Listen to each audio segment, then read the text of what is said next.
Halo, saya undang Nabila ya. Nabila.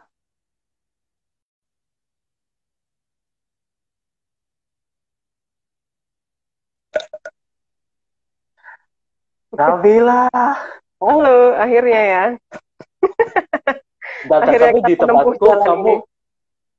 kamu masih muter-muter. Tapi Oh ya, tunggu bentar. baik.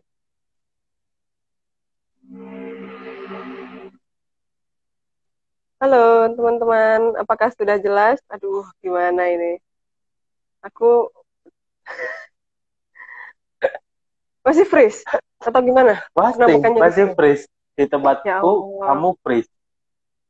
Gak apa-apa deh, yang penting Mas Teguhnya deh. Kita lanjutin aja ya. Jangan.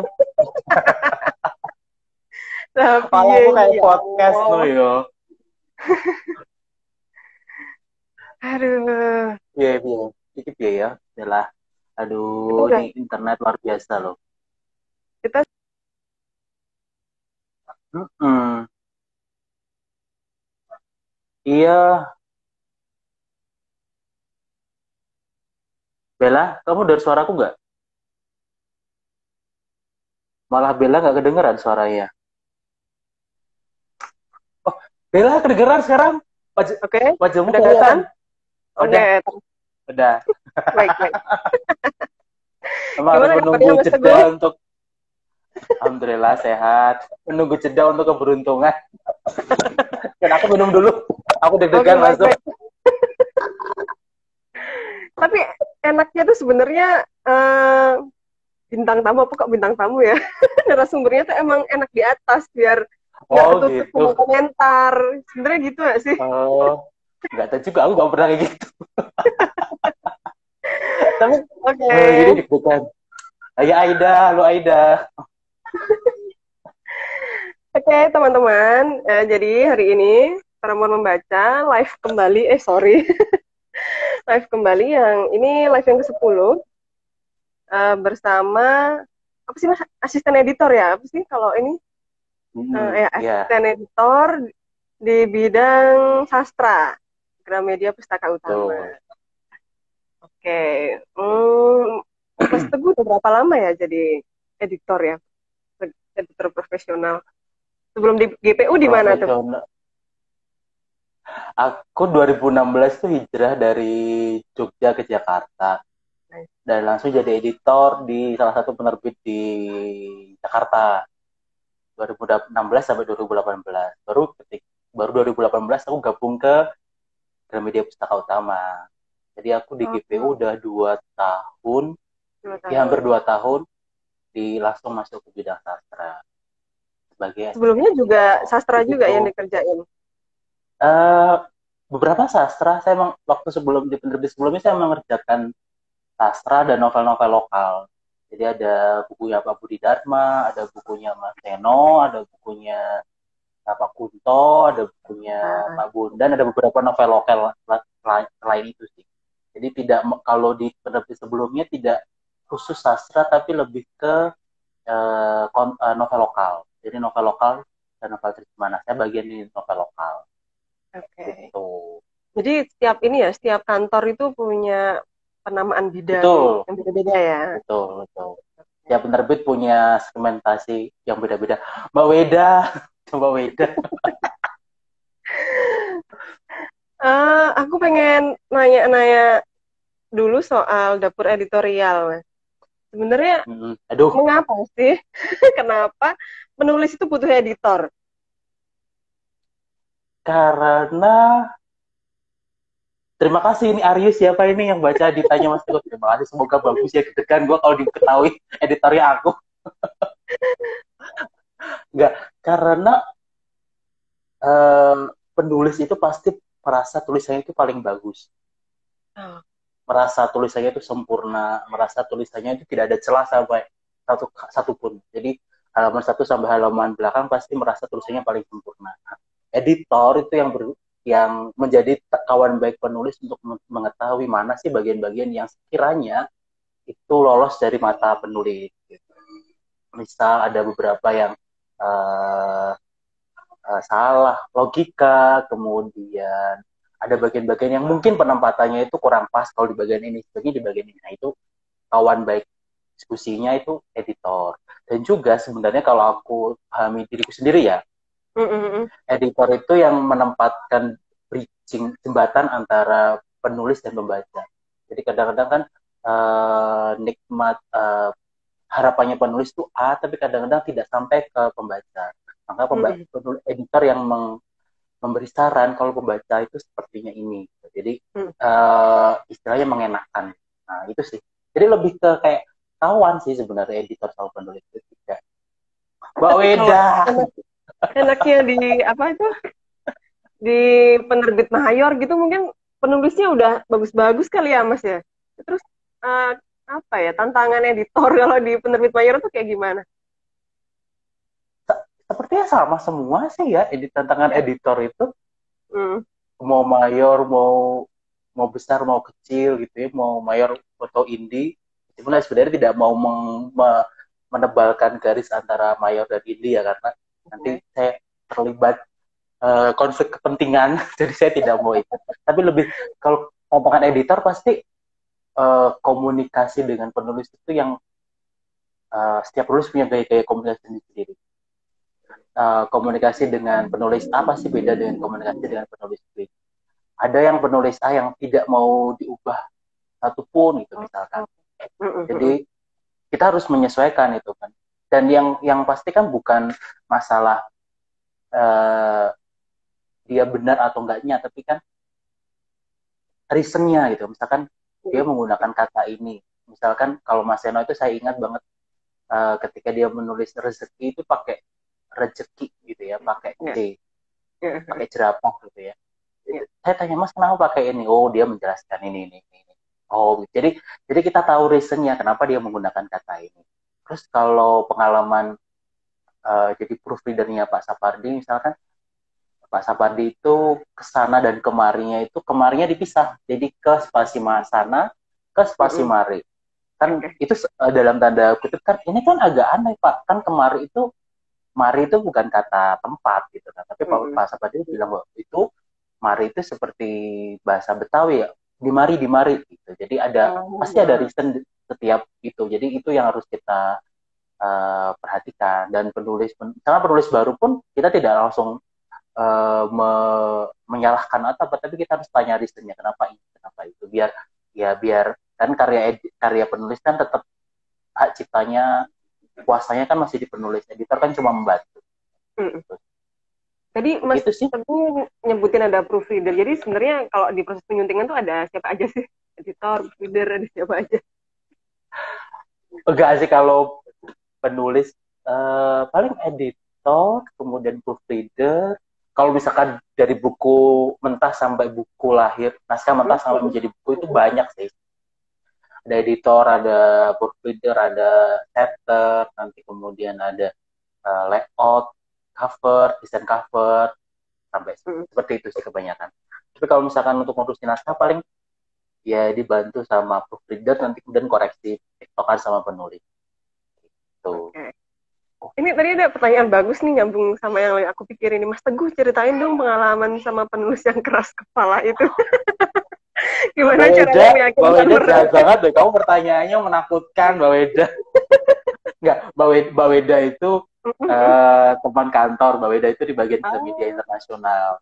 Jadi beliau yang kenal ya. Penjualan hak cipta buku Gramedia ke luar negeri.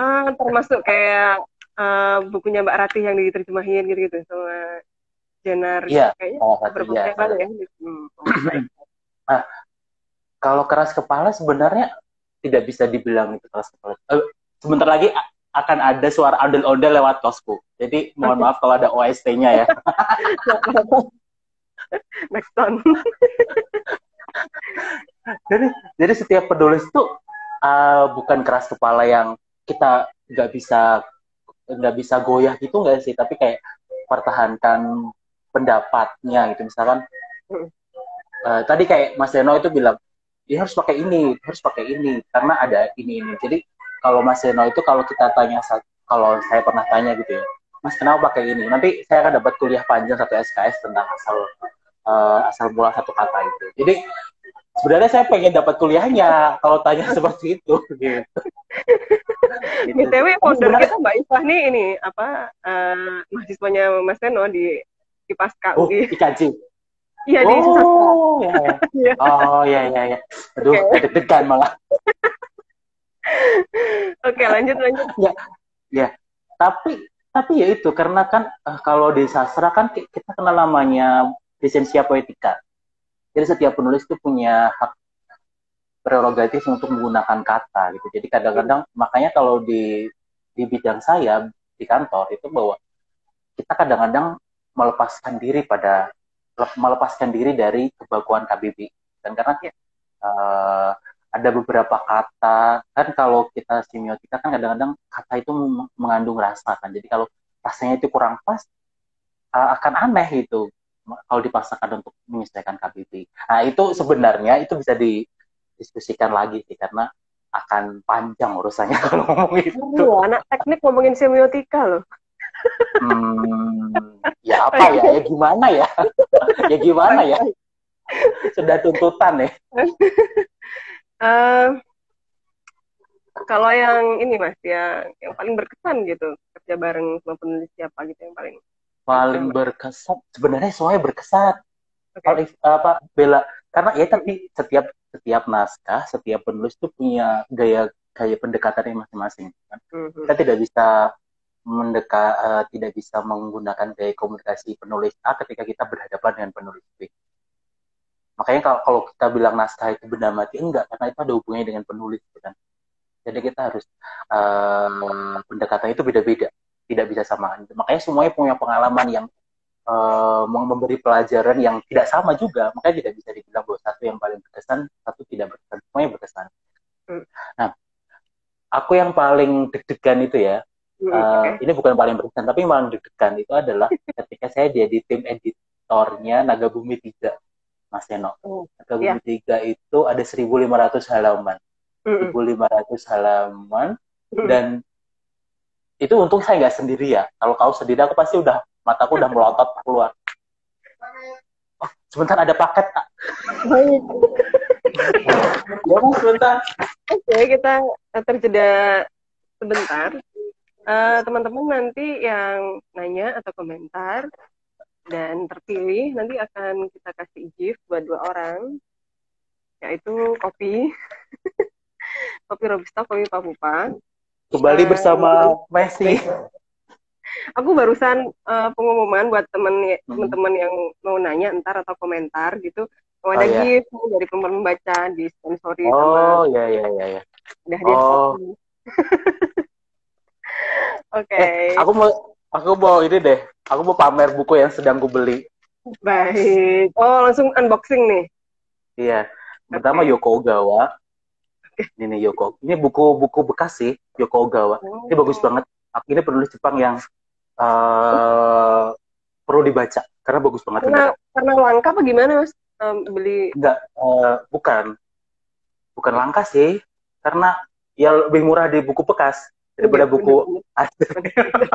Bener. Terus satu lagi ini kumpulan cerpen Edgar Keret. Ini penulis Israel dan bagus, cerpennya tuh pendek-pendek dan keren, pokoknya keren lah. Itu aja sih udah.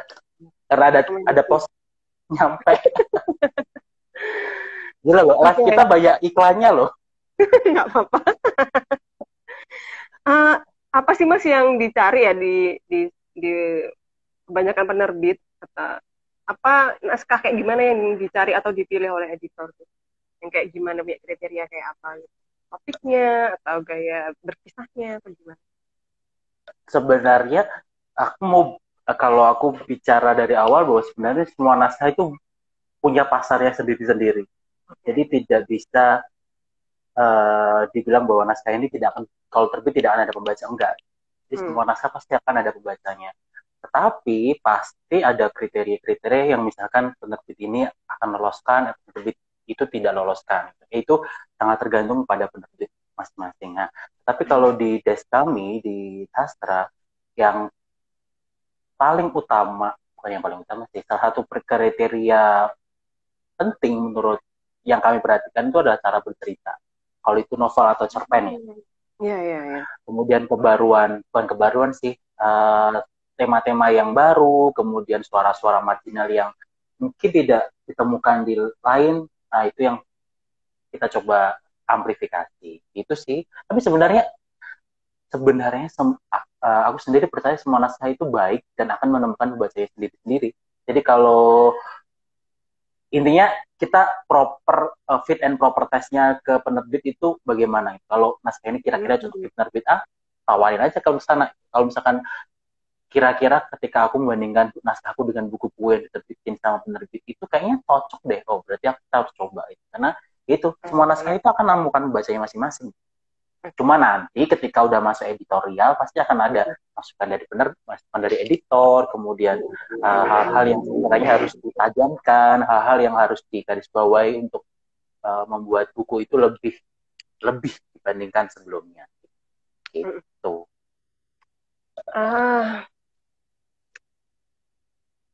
Kita geser ya ke topik yang agak serius gitu. Nggak sih, nggak serius amat. Ini weekend loh. Kalau ini Mas, keluar dari editorial ya. Kalau tantangan paling paling besar gitu di industri buku atau industri buku sastra lah terutama itu apa? Sebenarnya aku khawatir kalau misalkan ini ngomongin cuma sastra ya. Tapi kalau secara keseluruhan industri buku sekarang tantangannya adalah kita berdiri sendiri, tidak ada support pemerintah. Aku case-nya gini ya. Ini case-nya di PSBB ketika COVID ya. Ketika COVID di luar negeri penjualan buku ketika lockdown dan kita self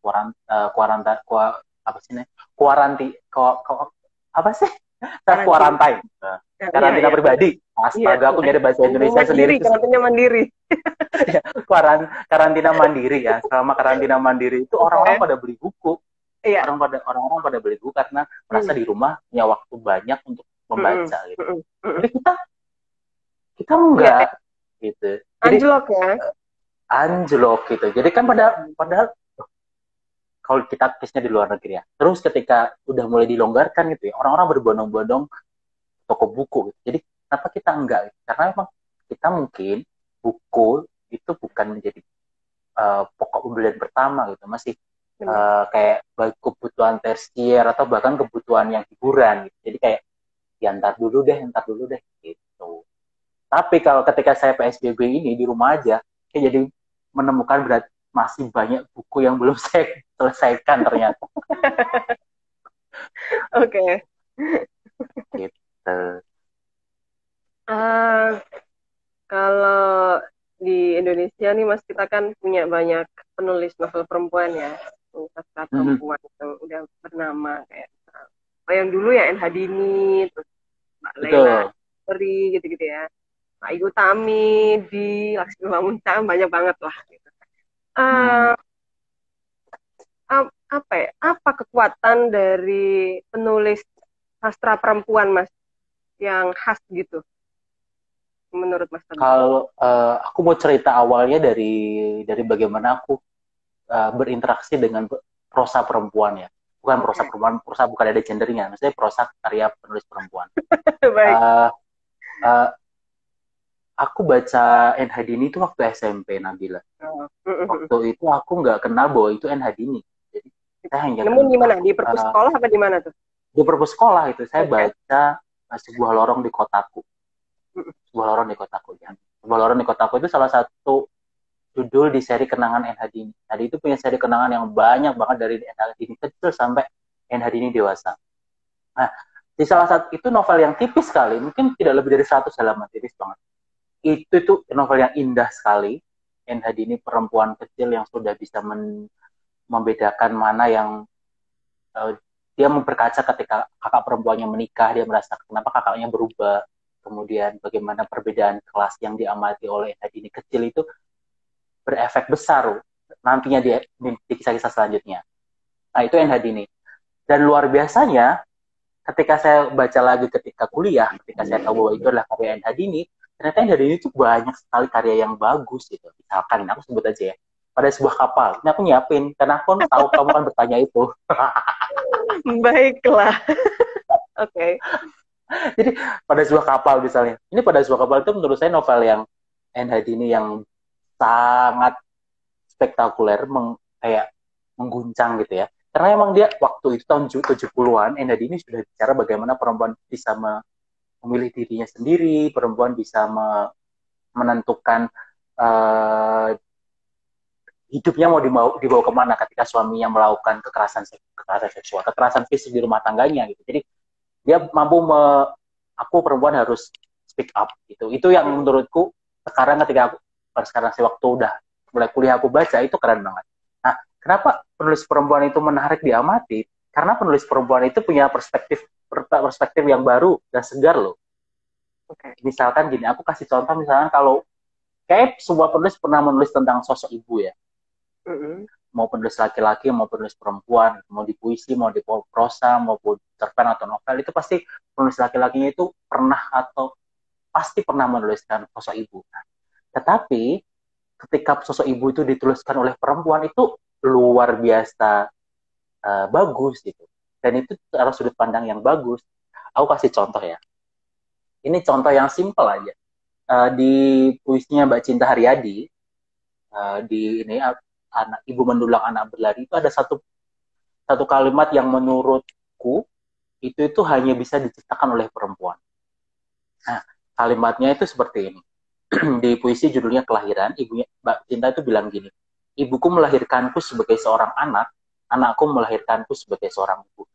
Kalimat itu menurut saya kalimat yang kuat dalam puisi menggambarkan bagaimana dilema dan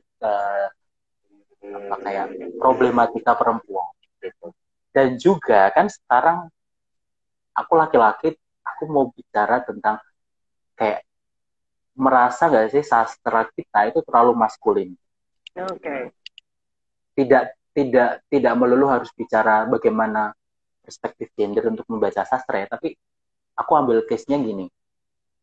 Misalkan sastra koran saja. Sastra koran dari 52 minggu, berapa penulis perempuan yang hadir dalam cerpen koran? Itu pasti tidak lebih dari setengahnya. Jadi kayak kita itu terlalu disuguhi oleh sastra-sastra yang terlalu maskulin gitu. Makanya ketika ada penulis-penulis perempuan yang perlu kita highlight, kita harus support dia gitu, membeli karyanya, membicarakan karya-karyanya, kemudian membahas karyanya itu lebih dalam. Karena mereka pasti akan punya perspektif. Kayak Mbak Intan Paramadita. Mbak Intan Paramadita di kumternya Sihir Perempuan misalkan, dia mengubah dongeng-dongeng itu menjadi suara-suara yang keren gitu. Jadi begitulah. Tapi apakah semua penulis perempuan itu punya sensitivitas gender gitu di tulisannya? Apakah tidak juga sih, tapi yang aku ingin garis bawah itu adalah penulis perempuan itu punya sudut pandang yang beda daripada penulis laki. Pastilah ya, tiap penulis punya. Tapi ketika misalkan gini, sama-sama membicarakan tentang masalah lokal gitu ya, masalah domestik keluargaan. Tapi ketika penulis perempuan itu berbicara, itu pasti dia bisa membicarakan masalah domestik, tapi perspektifnya besar. Jadi kayak jagat cilik tapi mewakili oleh jagat besar. Jadi seperti itu, kayak suatu yang kecil tapi itu ketika kita bahasan kita runut itu ternyata itu berefek pada hal yang besar. Aku ingat banget salah satu cerpennya Ratna Indraswari Ibrahim. Mungkin ada Rate nggak sih di sini? Nah, dia itu cerita tentang laba-laba.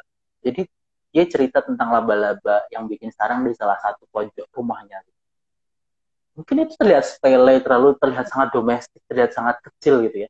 Tapi ketika itu dituangkan Ratna Indraswari Ibrahim yang adalah penulis perempuan dalam salah satu cerpen, itu menjadi konteks yang besar. Dia bisa bicara tentang bagaimana perempuan itu terjerat oleh jaring laba-laba yang imajiner. Dalam hal ini adalah patriarki dan sistem yang di situ adalah keluarga yang patriarki. Gitu. Tapi intinya kita harus seimbang ketika membaca. Jadi kita membaca penulis perempuan, kita juga membaca penulis laki-laki gitu, agar perspektif hidup kita itu tidak monoton. Jadi sastra yang dalam yang kena itu memang yang apa ya, mungkin pakai analogi yang dekat tapi dia punya konteks yang besar dan mengena gitu, mungkin Mas Al gimana Mungkin kalau juga, tapi banyak juga tulisan yang menggunakan analogi yang besar dalam tanda kutip gitu. Tapi itu juga berefek yang besar. Kayak Orwell 1984 itu kan kayak distopia yang jauh daripada tahun pertama novel itu terbit kan. Tapi novel itu punya efek yang besar. Nah, tapi mungkin itu ya yang membedakan novel itu mengena atau tidak mengena nantinya itu adalah bagaimana dia menempatkan kasus gitu. Menempatkan tema, menempatkan alur gitu ya, menempatkan penokohan sehingga yang dibahas itu akan selalu relate, yang akan selalu terkoneksi dengan pembaca dan pembaca merasa terwakili gitu. Misalkan gini, aku mau ambil kasus novel perempuan yang aku baca 2019 yang menurutku itu bagus banget, Convenience Store Woman, penulisnya Sayaka Murata, lagi-lagi penulis perempuan Jepang. Itu novel yang sederhana sekali, Bella. Jadi dia bercerita tentang perempuan umur 30-an yang selama hidup ya itu bekerja sebagai pekerja paruh waktu di salah satu minimarket. Itu aja udah menarik ya. Nah, tapi kemudian dia merasa mendefinisikan dirinya itu adalah sejak kecil itu adalah orang yang aneh gitu. Jadi dia tidak diterima oleh lingkungannya. Tapi di lingkungan minimarket lah dia merasa hidupnya itu diterima kan, karena dia bertemu dengan orang, kemudian dia bisa menyerap apa-apa yang dilakukan oleh orang gitu. Jadi dunia minimarket adalah dunia normalnya dia, tanpa ada dunia luar. Tapi suatu kali ada muncul tokoh yang mempertanyakan, kenapa kamu tidak menikah? Kemudian kenapa kita tidak hidup berdua saja gitu, hidup bareng aja gitu. Karena waktu itu tokohnya laki-laki juga mencari pasangan gitu kan. Kemudian disitulah pertanyaannya, dia mempertanyakan bahwa kenapa aku harus mengikuti kehidupan normal orang, terus batas normal dan tidak normal manusia itu seperti apa? Nah, itu kan jadi dia berawal dari dunia yang kecil, dunia yang dekat dengan pembaca, kemudian ditarik ke persoalan yang lebih mendasar, kemudian jadilah novel itu menurut saya novel yang bagus gitu ya. Dari segi ceritanya juga oke, segi bahasan juga oke, kedekatan juga oke. Tapi tidak semuanya harus menggunakan rumus seperti itu sih, tapi ya, itu salah satu case saja. kalau di Aduh, berat sekali omongannya Nabila. kan mau deep Saya mau conversation haus dulu. kalau di Indonesia nih Mas, menurut Mas Teguh, novelis perempuan yang lumayan mendobrak gitu siapa? Novelis perempuan yang mendobrak sekarang. Mungkin ini pendapatku pribadi ya. Kayak misalkan gini, N Hadini itu idolaku nomor satu lah pokoknya. N Hadini itu udah nggak bisa diganggu gugat N Hadini. Ya, baiklah. N Hadini. Kemudian setelah N Hadini ada novelis Cerpenis perempuan yang pasca reformasi, novelis perempuan pasca reformasi yang mendobrak kayak Ayu Utami, Jenar Maesa Ayu, kemudian Tira Basuki, kemudian Stephanie Hit, kemudian ada Jenar Dewi Lestari waktu itu ya. Nah, kemudian yang sekarang yang perlu diperhitungkan itu ada Mbak Intan Paramagita gitu ya. Novelnya Gentayangan itu secara teknik bagus banget gitu ya. Kemudian bahasan perspektif gender kalau misalnya membahas di situ juga keren banget. Ada novelis muda perempuan lainnya kayak Mbak Cinta Haryadi itu bagus secara dia mengolah konflik-konflik lokal rumah tangganya menjadi konflik yang besar ya, di cerpen maupun di puisi maupun di novel. Kemudian ada Mbak Triska Idekaman. Mbak Triska Idekaman itu novelnya menurutku dia bukan cuma sih, dia memilih jalan yang berbeda daripada kebanyakan penulis perempuan lainnya. Dia menggunakan hal-hal yang tidak lazim gitu. Ada matematika, ada science fiction, kemudian ada apa sih istilahnya kayak distopian gitu. Jadi pilihan-pilihan yang ajaib ini yang membuat dia diperhitungkan. Tapi banyak kok yang lain, kayak saya pernah baca Ruhaini Intan itu juga bagus. Kemudian di Jogja ada Amanatia Junda, kemudian siapa lagi ya? Kayaknya ada Michelle. banyak. Michelle. Oh ya, Michelle. Karisma Michelia ya. Iya. Tapi ya itu sih, Nabila, kalau aku sebagai laki-laki dan membaca karya perempuan itu yang saya senang itu adalah mereka itu punya sudut pandang yang berbeda, dan itu yang mungkin terlewatkan oleh laki-laki gitu, karena kan perspektif kebanyakan kan laki-laki itu ngurusin hal-hal yang makro, ya kan. Ini perspektif yang kita, jadi kalau misalnya sastra, kalau laki-laki itu urusannya tentang politik, negara, dan segala macam sejarah besar itu. Nah, kalau perempuan katanya ini perspektifnya kan udah kamu ngurusin yang lokal-lokal gitu kan. Kalau saya tentang rumah tangga, anak, dan segala macam. Dan itu yang kadang-kadang didobrak oleh perempuan-perempuan dalam tulisannya gitu. Jadi ada loh penulis perempuan yang ngomongin tentang negara, ada. Jadi itu yang menarik gitu. Dan lagi-lagi tadi Bella, aku merasa kadang-kadang sastra kita tuh terlalu maskulin, kebanyakan laki-laki. Berarti emang butuh lebih banyak. Gimana? Itu Lebih butuh banyak penulis, bukan cuma perempuan, laki-laki juga yang punya perspektif yang sensitif gender gitu kali ya. Gak cuma penulis perempuan, tapi penulis laki-laki juga. Iya. Istilahnya kalau saya boleh itu biar beragam. Jadi tidak melulu itu aja. Kan bosan. Kalau tiap hari minumnya es cendol itu kan bosan Bella. Jadi harus ada yang sekoteng, ada dalgona coffee dan segala macam biar menarik. Biar semarak gitu. Jadi biar pembaca itu punya pilihan banyak, pilihan tema, banyak pilihan suara, banyak perspektif, sudut pandang, kemudian biar kita wawasannya luas lah gitu. Aku jadi teringat sesuatu ini. Mungkin agak nggak ada hubungannya, mungkin langsung dengan pekerjaan Mas Teguh di GPU. Tapi misal, maaf ya. Oke. Sebentar. Jangan Mbak Adah ya. Sorry ya.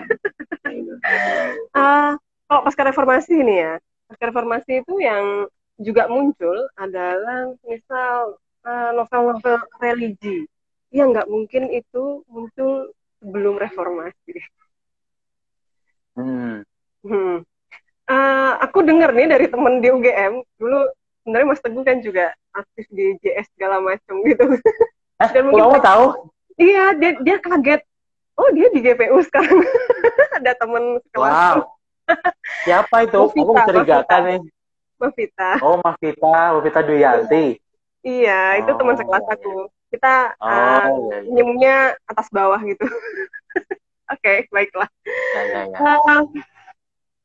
Mas Teguh, aku nggak tahu ya, apakah Mas Teguh juga dulu pernah bersentuhan gitu, atau membaca, pernah ngefans, pernah menikmati novel-novel religi juga?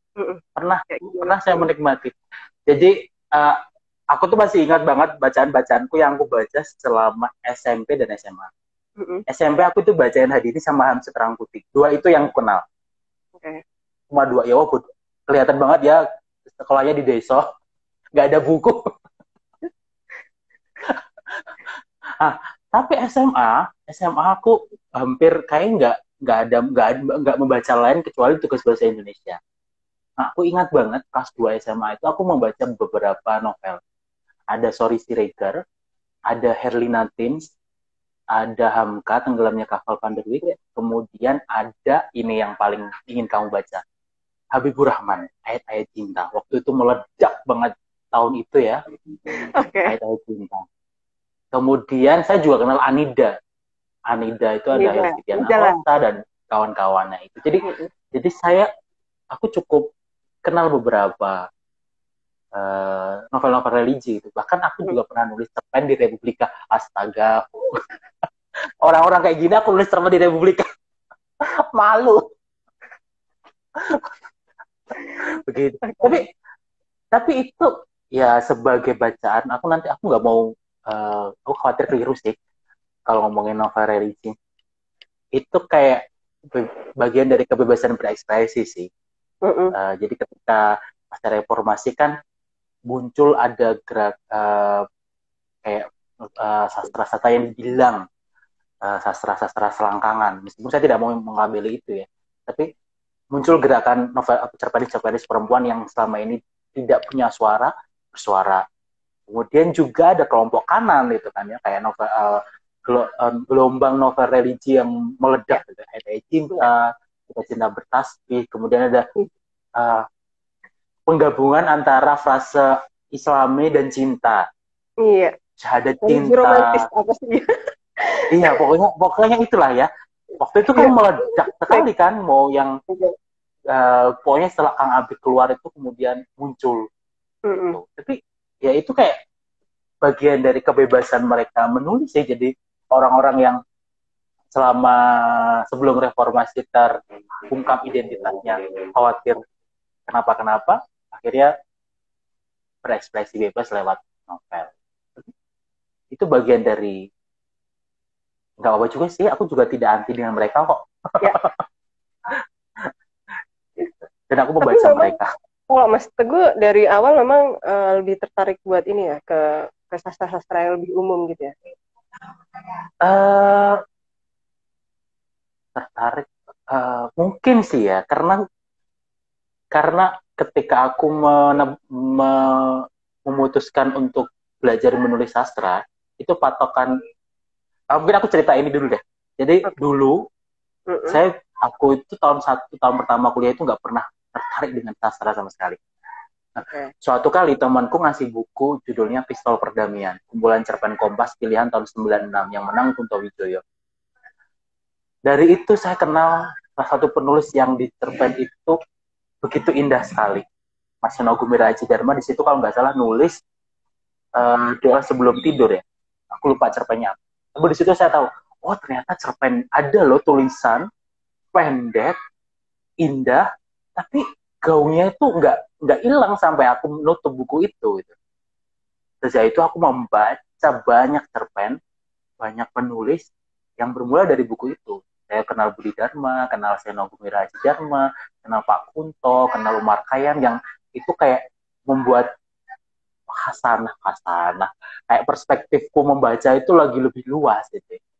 Jadi itulah titik mulanya. Jadi, nah, saya apakah sastra Islami atau sastra umum, aku nggak mau mendeskripsikan diriku seperti apa sih. Tapi saya lebih suka yang itu lebih ke humanisme. Jadi kayak menyuarakan manusia. Kalaupun dia menggunakan label Islam ya nggak apa-apa juga itu kan. Tapi lebih ke seperti itu. Jadi tidak melulu aku harus mendeskripsikan diriku Islami, itu enggak. Karena ya udahlah, itu urusan kayak urusan kita masing-masing gitu. Tidak perlu ditabalkan di karya kita. Aduh, aku udah lama gak nulis cerpen, Mabella. Dulu cerpenis juga kan ya? Enggak juga sih. Cerpenis gagal. Setoran lah ya. Oke. Karena Mas Seno beberapa kali disebut, aku tuh jadi keingetan sesuatu. Jadi Mas Seno itu kan, terutama buat aku ya, ketika Seno Gumira disebut, itu yang pertama aku ingat adalah Senja gitu. Tukap. Senja, oh. Ya. Tukap. Ya. Terus Tukap Alina. Oke. Terus tahun berapa ya? Aku tuh kaget. Ada teman-teman kayak Mas Aan ya, kayaknya waktu itu Mas Aan kecil ya, bikin semacam kumpulan cerpen sebagai interpretasi dari senjanya Sukap itu loh. Iya. Mengirim senja, perkara mengirim senja.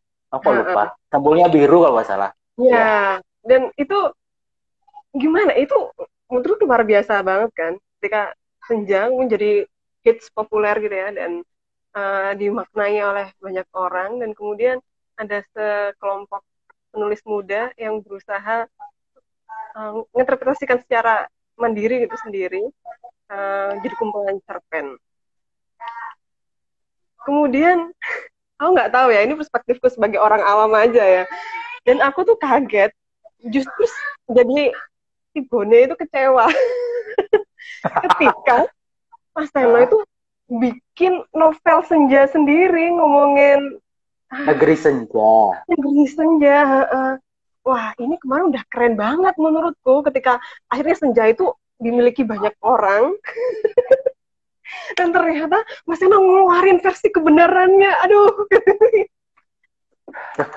Tapi itulah yang Gimana, gimana? ini aku mau mengutip kalimatnya Budi Dharma.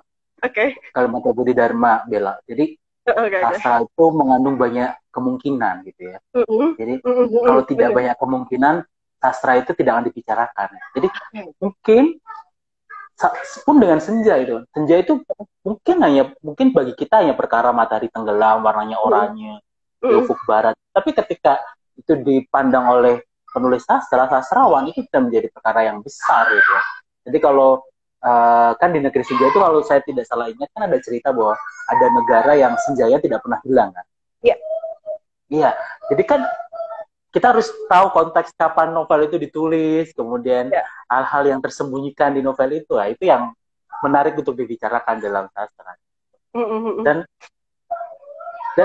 kayaknya ada cerpennya Mas Yono judulnya Tujuan Negeri Senja. Itu cerpen bukan novel sih, yang dia cerita tentang kereta yang datang kalau naik itu nggak akan kembali. Nah itu kalau nggak salah Tujuan titik 2 Negeri Senja. Itu kalau nggak salah dimuat di Terbit Kompas 2002 Tengkorak Kepala. Nah, itu juga maknanya itu besar banget, bukan hanya cuma bercerita tentang kereta yang datang ketika senja dan membawa penumpang dan tidak akan kembali gitu kan. Jadi kayak kalau kita baca, kalau kita baca cerpen atau novel itu kita harus tahu konteks kapan ini ditulis. Kalau itu cerpen lama ya atau novel-novel lama ya. Pilihan mana-mana yang disembunyikan dengan sengaja oleh penulis untuk membuat novel itu menjadi banyak perspektif gitu. Itu sih, itu enaknya baca sastra. Kadang-kadang iya bener juga gak sih ini gitu. Karena kita kadang-kadang punya perspektif A, yang lain punya pendapat B gitu. Jadi itu yang menarik. Tapi memang senjanya Mas Eno itu menurutku satu fenomena sih ya, bisa diinterpretasi. Interpretasinya itu kayak, aku boleh kok punya interpretasi sendiri kayak gitu tuh. Karena sejujurnya, sebelum aku tahu Mas Aan itu nerbitin kumpulan cerpen Sekarang Mengirim Senja itu, aku tuh juga bikin cerpen interpretasi itu. Dan cuma diterbitkan blog komunitas, terus aku kaget, wah gila ya, ternyata banyak juga orang kayak aku, nggak cuma aku sendirian gitu, ternyata apa sih? Gak apa-apa. Yang punya interpretasi soal gitu. Baik. Ada beberapa pertanyaan nih, aku mau baca pertanyaan ya Mas ya. Gimana kalau penulisnya itu rendah diri dan belum siap jika misal dikritik sana sini saat pengeditan dan akhirnya ngambek mundur? Apakah pernah ketemu yang kayak gitu? Aduh, pasti pernah ketemu. Oke. Ya mungkin cara memberi masukan juga salah gitu ya. Kita nggak tahu kan cara dia memberi masukan, editor memberi masukan ke tulisan itu gimana. Tapi yang pasti ya itu aku nggak tahu konteks dia gitu ya. Tapi diberi masukan itu menarik gitu. Karena kadang-kadang apa yang kita pikirkan itu tidak dipikirkan oleh orang lain. Misalkan ya, mungkin kita keliru gitu ya. Di bab awal dia bilang rambutnya pendek. Tapi ketika di bab potong cepak misalkan. Tapi di bab selanjutnya kok dia bilang angin itu menggerakkan rambutnya hingga ke ujung lehernya. Berarti ada yang salah kan ini secara logika. Nah, mungkin itu yang tidak ditemukan dia karena terburu-buru. Jadi kalau aku menyarankan, kadang-kadang kita harus memberi jarak pada karya kita. Jadi ketika kita udah selesai menulis, jangan buru-buru langsung dikirim ke penerbit atau dikirim ke media massa kalau itu cerita pendek. Jenak dulu mikir, jauhi dari itu gitu ya. Kemudian baca lagi sebelum dikirim, bahwa nanti kita kan punya cara pandang yang baru. Nah itu juga yang dilakukan oleh editor itu, karena dia udah berjarak dengan karya, jadi dia tahu karya itu secara keseluruhan seperti apa. Dan apa sih Mas sebenarnya yang oke. Mau lanjutin dulu dan kritik itu aku selalu aja sih sebenarnya aku dikritik. Aku udah. Tapi emang nggak semua penulis kayak gitu loh. Benar, iya sih, iya benar. Kadang-kadang aku juga merasa jangan-jangan aku ngasih komentar jahat juga ya. Tapi kayak gitu, apakah lebih banyak terjadi sama penulis baru gitu nggak, Mas? eh yang pernah ngambek aku kasih catatan rata-rata yang baru ngirim sih, baru ngirim sekali. Ngirim ya, oke. Aku pernah sekali ini. Jadi ada di kantor lama sih ada penulis ngirim naskah gitu ya, kemudian di forward ke email. Aku baca, aku kasih catatan dong panjang dari Sabang sampai Merauke catatan gue itu ya. Gitu. Terus aku ngeras, aku kirim balas, terus dia ngambek, telepon langsung. Oh, ini apa ini? Tapi ya itu ya lagi-lagi kayak komunikasi kan, kita nggak bisa menyamakan kita memberi catatan ke penulis A dengan kita memberi catatan ke penulis B karena beda-beda. Ada yang senang dikasih catatan, ada yang merasa kurang nyaman dengan catatan. Jadi beda-beda lah.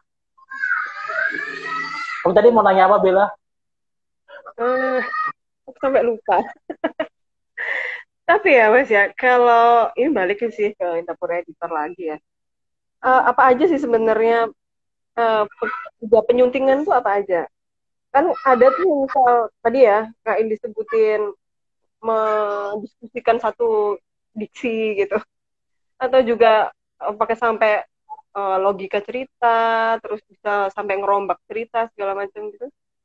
Kayak apa prosesnya? Iya, kalau kerjanya editor itu pasti kebanyakan itu sih. Kita akan membaca semua naskah, kemudian kita akan meneliti satu persatu bagian-bagian mana yang kiranya agak yang logika cerita yang lubang, kemudian ada inkonsistensi, kemudian ada penggunaan-penggunaan kata yang ambigu, kalimat-kalimat yang kurang jelas itu yang kita akan tandai dan kita minta penulis untuk berdiskusi gitu. Entah kita usulkan perubahan, entah dia mengubah sendiri atau bagaimana. Pun kalau misalkan kalau ada yang harus dirombak, kita juga harus konsultasi ke penulis gitu kan. Jadi jangan sampai editornya ngerombak sendiri gitu kan. Oke. Ntar karya editor bukan karya penulis. Benar. Nah, juga misalkan nanti kalau di editor juga bertugas misalkan nanti covernya seperti apa, kemudian kemasannya seperti apa, itu juga nanti bagian dari pekerjaan editor. Wah. Termasuk misal, tapi kalau milih ilustrator, desain cover designer gitu, Nah, itu bisa dikomunikasikan. Bisa penulis mengusulkan sendiri atau kita yang mengusulkan. Jadi misalkan penulisnya udah aku pengen bukuku nanti ilustrasinya ini, ya sudah kita akan lanjutkan. Atau kalau misalkan dia memang tidak punya konsep, kita tawarkan konsep. Ini oke nggak ilustratornya ini? Ya udah oke, baru kita lanjut. Tapi intinya yaitu editor sama penulis itu adalah seharusnya adalah kawan baik untuk sebuah buku. Nggak galak lah ya, editor itu nggak galak. Enggak galak kalau hal-hal tertentu. Tertentu. Galak kalau udah mulai sepaneng. Gitu. Berapa sih Mas targetnya sebulan gitu, misal berapa ini? Berapa? Beda-beda, nggak bisa disamain sih, beda-beda. Setiap editor, setiap bidang beda-beda. Berapa jauh editor itu bisa intervensi dalam tanda kutip sebuah naskah? Seberapa jauh dan seberapa dekat itu lagi-lagi tergantung kedekatan penulis dan editor ya.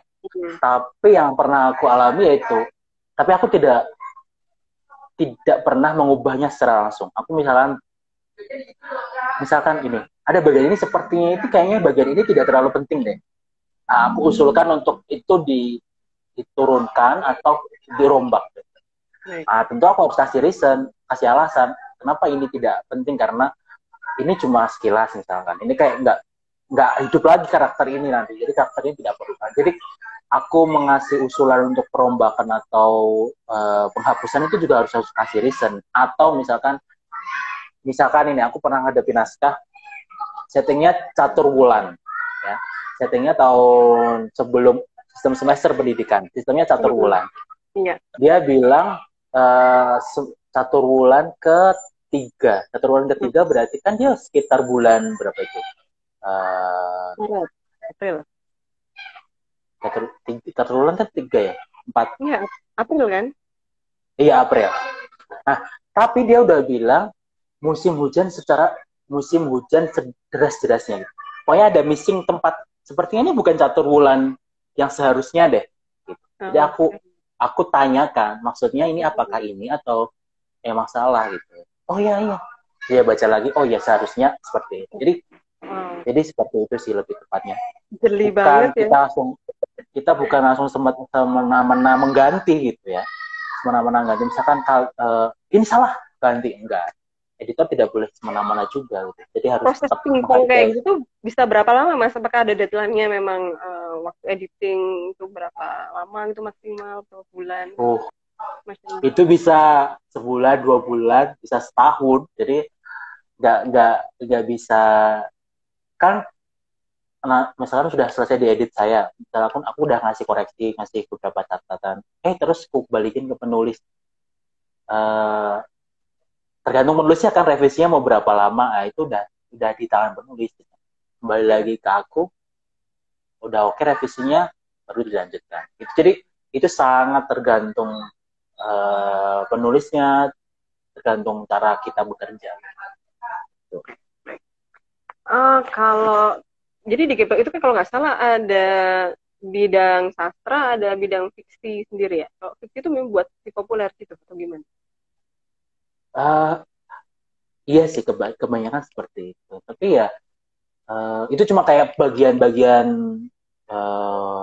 bagian-bagian bidang aja sih, nggak terlalu penting untuk dibicarakan.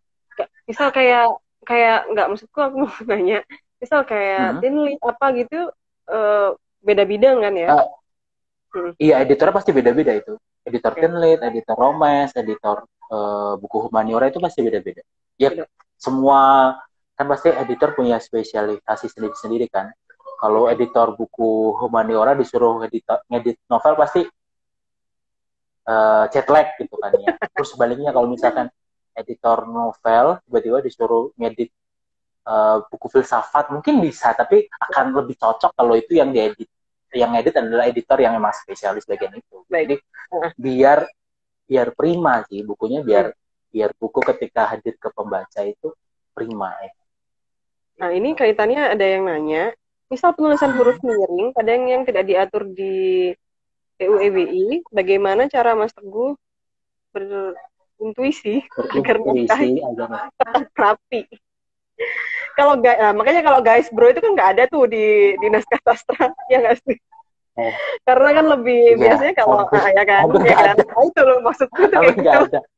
Gak kerjain tulis soalnya, makanya nggak ada yang slang gitu kan. Tapi aku sendiri punya pilihan untuk konsisten. Misalkan dari depan sampai belakang bro-nya dimiringkan, jadi dimiringin aja gitu, jangan sampai di tengah tiba-tiba ditegagin. Pun sebaliknya kalau konsisten tegak dari awal, ya udah tegak aja gitu. Karena ada bahasa-bahasa percakapan, bahasa-bahasa yang kita udah mafhum dengan itu. Gitu. Jadi konsisten dari awal sampai depan. Lebih kayak gitu sih. Ternyata pembicaraannya berat juga ini. Dromos ya Mas. Ini nih ada pertanyaan lagi. Sastra kan butuh tahu konteks penulis saat menulis. Apakah itu semacam editor menjiwai tulisan? Pernah nggak Mas Teguh merasa memaksa diri menjiwai tulisan? Harus menjiwai. Kalau nggak menjiwai kita nggak nikmat loh bekerja. Oke. Iya. Jadi misalkan ini kita tapi yang nggak terus kita langsung, misalkan naskahnya silat, kita harus pakai baju silat ya, bari nggak juga sih. Baik. Tapi kita kita masuk ke ceritanya, jadi kita tahu dari depan sampai belakang itu ceritanya ngomongin apa sih, tokohnya apa aja, siapa aja, kemudian konfliknya apa aja, kemudian bahasa yang digunakan seperti ini. Jadi ketika kamu sebagai editor ditanya kamu mengerjakan novel apa, kamu tidak hanya bercerita saya ngerjain novel judulnya ini, tapi kamu harus bercerita juga, oh novel itu ceritanya seperti ini, kelebihannya adalah ini. Salah satu hal yang menarik dalam novel ini adalah menggunakan metafora ini. Bahasa yang digunakan adalah ini. Jadi kita kalau promosi itu kita product knowledge-nya itu udah bagus gitu. Kita Oke. tahu Oke. dari depan sampai belakang itu kita tahu. Terus kita bisa mempertanggungjawabkan kenapa cover yang kita pilih seperti ini. Kenapa? Hmm. Karena ini nih gitu. Jadi kita tetap harus menjiwai setiap karya. Oke. Makanya karya editorial setiap buku itu sangat dekat. Editor itu sangat tersentuh apa kayak terhubung erat sekali dengan karya-karya editorialnya. Karena ya itu kayak itu kita juga bantu ngelahirin, kita bantu mikirin itu. Oke. Ini Mas, aku kemarin tuh sempat nonton live IG-nya Mas Teguh sama Mbak Ada Rati. Cipuji. Oh iya. Terus kan ngomongin riset segala macam gitu. Nah, kalau misal ya naskah yang basisnya riset itu kan Pak, dia udah rapi gitu ya, udah rapi. Terus apa tantangannya apa Mas?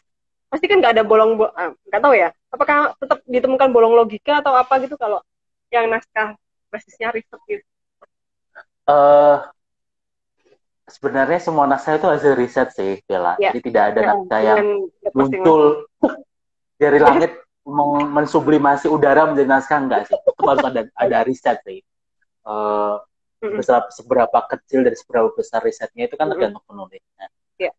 Kalau baca, mungkin yang kamu tanyakan adalah mungkin novel-novel berbasis sejarah gitu ya, dengan basis sejarah dan segala macam. Nah, itu yang editornya juga harus cross check data gitu. Misal ketika menyebut nama, bener nggak sih ini tahun ini bener nggak sih dia hadir? Itu kalau novel sejarah ya, novel yang berlatar sejarah. Tapi kalau misalkan novel-novel kebanyakan sih mungkin kita kebanyakan akan risetnya cross checknya pasti akan tidak seketol ketika kita menghadapi novel sejarah. Karena novel sejarah kan kalau itu masih ada orangnya, kalau orangnya itu beneran ada, kita harus tanya itu. Misalkan kita ngomongin Raden Saleh misalkan.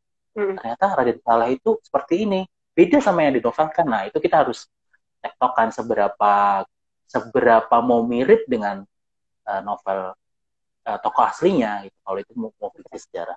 Tapi kalau misalkan fiksi kebanyakan sih rata-rata tidak sedetail dan tidak perlu cross check sebanyak ketika kita membaca novel sejarah. Gitu. Oke. Kayak misal waktu aku baca Pak Iksaka Banu itu aku punya pengalaman seru deh ketika Naga Bumi 3 ya. Naga Bumi 3 itu kan risetnya Mas Yono itu kan panjang kan, dia sampai ke Cina untuk Chang'an itu beneran ada di Cina itu kan. Jadi ketika kita suatu kali ketika tengah-tengah masa editing itu Mas Yono ke kantor dan membawa peta yang ketika dihamparkan itu kita harus berlompatan karena banyak kertas-kertas yang terhampar di lantai dan kita harus cek, oh peta yang ini maksudnya adalah ini. Jadi itu bukti bahwa penulis itu juga harus riset yang kuat, editor juga harus kadang-kadang mempertanyakan ini bener nggak yang ini. Jadi ya intinya komunikasi lah biar nanti bukunya tidak ada misfakta. Baik.